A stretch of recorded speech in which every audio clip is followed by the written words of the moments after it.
In this video, I'm going to show you how to embed a Typeform in website. Now, the first thing you have to do, you want to open the Typeform which you want to embed, and then you must first publish it, and then you want to go to Share up top over here, and from inside the Share tab here on the left, you'll see a bunch of different options. So you want to click on Embed in a web page over here on the left, and this will allow you to basically create an embed. Okay, I'm going to click on New Embed over here, and then here you can go ahead and basically select your embed mode. Here you have your design, settings, stuff like that. You can change it if you wanna. I'm just going to leave this like it is. Then whenever you're ready, click on Start Embedding.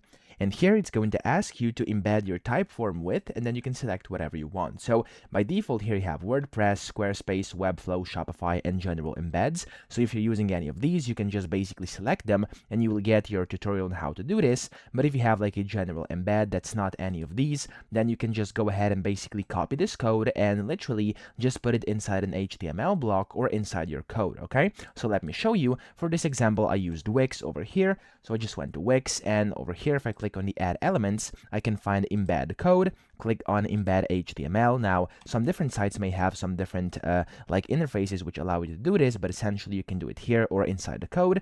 And then from here, it says add your code here. I'm going to paste that in and hit update. And then here, what's this embed? I'm going to just type in the form. There we go. We're going to wait for a few seconds. And as you can see, it's already loading. I can resize this, and there we go. We've successfully embedded Typeform inside our website. So that's how to do it. I hope this video helped you out. If it did, please subscribe to the channel and help me out as well.